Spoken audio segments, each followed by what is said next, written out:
Conte de fées en français. Les Sœurs du Soleil. C'est l'histoire d'une époque où les mariages étaient décidés par des formules magiques ou par des batailles contre des géants. C'est l'histoire d'une époque où les rois et les reines régnaient sur la terre et qu'on pouvait rencontrer les familles de la lune et du soleil.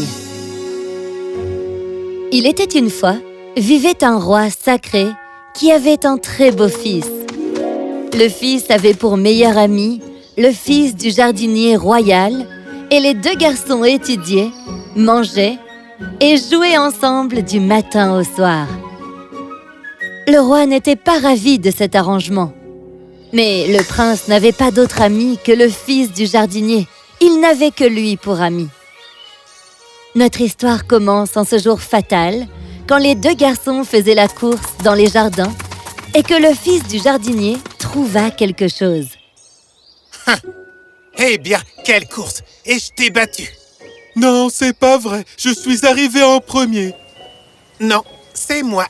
Hé, qu'est-ce que c'est?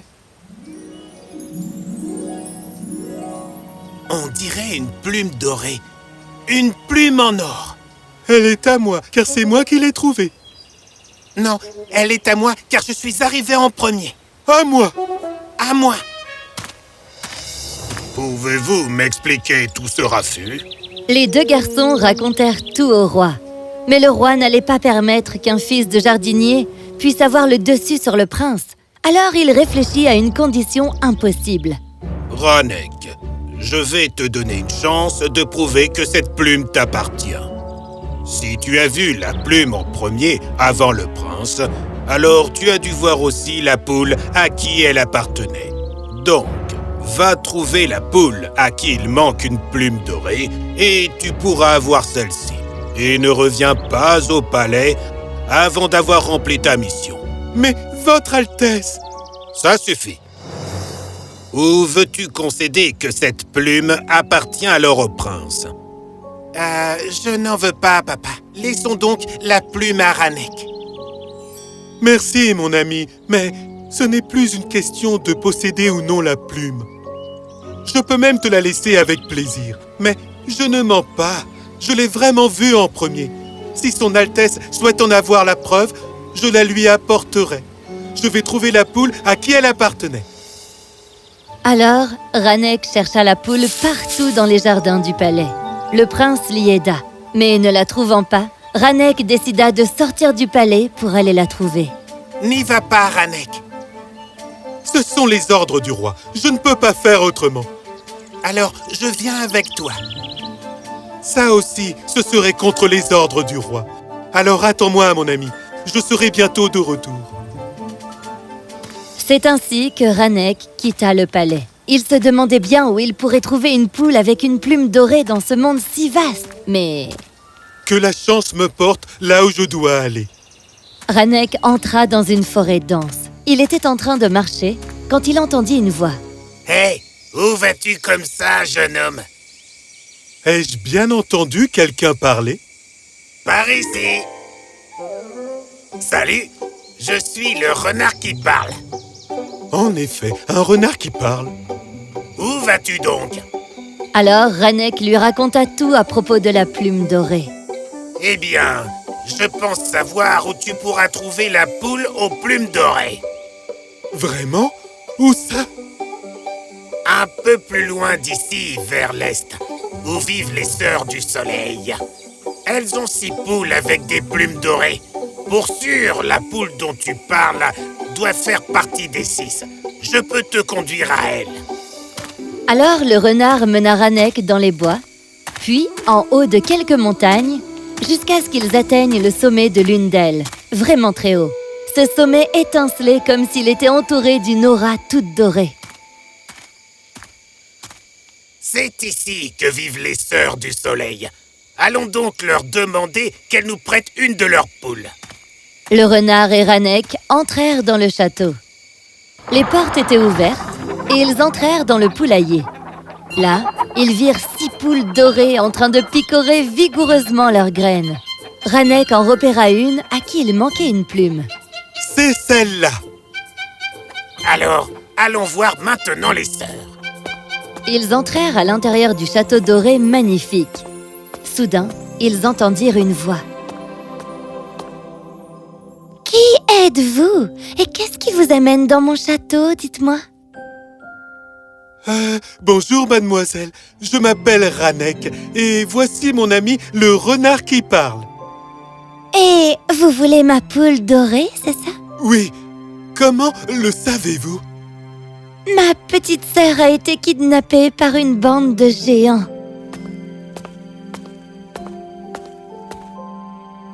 Tout ceci fait partie d'une prophétie qui dit que quiconque la ramènera du royaume des géants pourra l'épouser quand ils seront grands.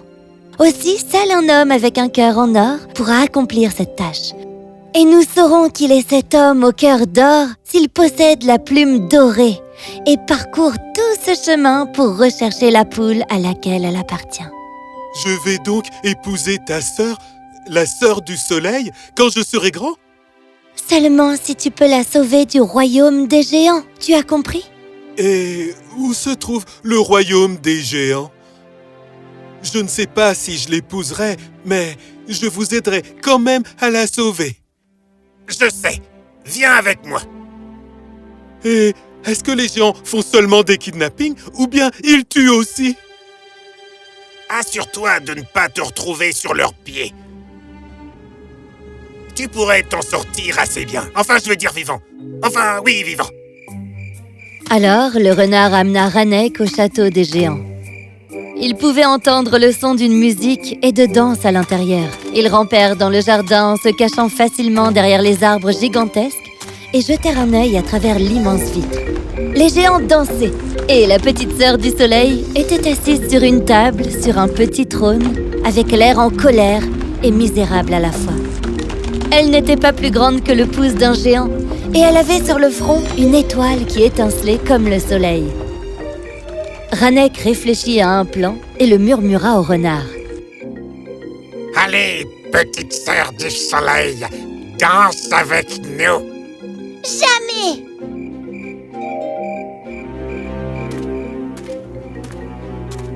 Et danseriez-vous avec moi, mademoiselle? Tu peux me monter sur la table avec elle, s'il te plaît? Puis-je vous inviter à danser, mademoiselle? Alors, la petite sœur du soleil comprit que la prophétie allait se réaliser. Elle accepta de danser avec Ranek, et quand tous les géants furent occupés à les regarder danser, le renard se glissa soudain par la fenêtre et éteignit toutes les bougies de la pièce pour les plonger dans le noir. Tandis que les géants se demandaient ce qu'il se passait, l'étoile sur le front de la petite fille leur montra le chemin. Ranek et la petite sœur du soleil s'enfuirent en courant et s'échappèrent du royaume des géants. De retour dans leur propre château, « Tu as rempli la prophétie. Merci. Dans 10 ans, quand vous aurez tous les deux grandi, ma sœur viendra chez toi et te ramènera chez nous pour votre mariage. Je suis vraiment contente. » Ranek rentra dans son propre royaume avec la poule à qui il manquait une plume dorée et raconta toute son aventure au roi. « Eh bien, tu vas donc te marier avec l'une des sœurs du soleil ?» Mais je ne sais pas si on tombera amoureux quand on sera grand. C'est la prophétie. Tu es le garçon au cœur d'or. Tandis que les deux amis conversaient avec beaucoup d'entrain, le roi était dégoûté. Il pensait que seul un prince méritait d'épouser quelqu'un qui semblait aussi magique et aussi mystique que la sœur du soleil en personne. Alors, il décida de ruiner leur mariage si elle venait le chercher dans son royaume dans 10 ans. 10 ans passèrent. Ranek et le prince grandirent et devinrent de jeunes hommes beaux, jeunes et sages. Le jour où la sœur du soleil devait venir approcher. Enfin, un jour que le roi, le prince et Ranek s'entraînaient au tir dans le jardin, le ciel s'emplit d'une lumière vive et dorée. Ils plissèrent les yeux, mais quand la lumière s'atténua un peu, ils virent un chariot doré voler dans les airs et atterrir dans le palais. En sortit la plus belle jeune fille qui soit, avec une étoile sur le front. Ranek, la petite sœur du soleil. Le prince courut vers elle avec une armée de serviteurs et de gardes pour lui souhaiter la bienvenue au palais. Le roi se raidit. Ainsi, tu es la jeune fille que le jeune Ranek a sauvée des griffes des géants. Oui! Je suis désolé, mais je trouve cette histoire difficile à croire. Papa! En tant que roi de ce pays, c'est mon travail de m'assurer de la vérité. Comment une jeune fille aussi puissante que toi peut-elle avoir besoin d'un jeune homme pour la sauver? J'ai besoin de savoir si votre histoire est vraie. Mais, comme le racontait la prophétie, elle est ici, papa. De quelle preuve as-tu encore besoin? Écoutez, tout cela s'est passé il y a 10 ans, Votre Altesse. Comment vous prouvez maintenant que c'était vrai? Je vais te donner à réaliser 3 missions quasi impossibles. Si tu y arrives, alors je serai convaincu. Et quelles seraient ces missions, monsieur? Première mission, tu devras couper l'intégralité de la forêt qui entoure mon pays en seulement une nuit. Et ensuite, après que j'ai exprimé ma satisfaction de la savoir couper, tu devras la faire repousser la nuit suivante. Tu es la sœur du soleil. Tu sauras comment t'y prendre pour le faire. Deuxièmement, je veux que tu assèches tous les lacs et les mares de mon pays et que tu les remplisses à nouveau la nuit suivante. Et enfin, troisième mission, brûle tous les oiseaux du ciel avec la lumière de ton étoile et ramène-les à la vie le lendemain. Papa, c'est cruel. Mais je demande que tout soit rétabli après, n'est-ce pas vrai? Je ne viens pas de votre royaume, donc je ne suis pas tenu d'obéir à toutes vos requêtes, Votre Altesse. Mais Ranek fait partie de mon royaume, et tu ne pourras pas l'emmener avec toi sans mon autorisation. Quel genre de roi voudrait faire couper ses forêts, assécher ses lacs et assassiner ses oiseaux? Dites-moi! Mais je demande que tout soit remis en ordre ensuite, n'est-ce pas vrai? Mais qu'en est-il de la douleur que vous allez infliger à tout le monde? Les arbres quand ils se feront couper, les mares quand elles seront asséchées et les oiseaux quand leurs ailes ne bougeront plus. Comment pouvez-vous causer de la douleur délibérément à quelqu'un, même pour une seule minute? Je vais accomplir votre vœu, mais à ma façon. Que l'on coupe plutôt en petits morceaux tout ce qui est en bois dans ce palais. Oui.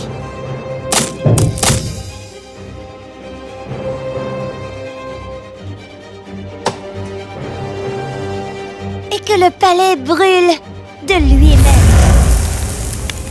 Et que les oiseaux morts de ce palais reviennent à la vie.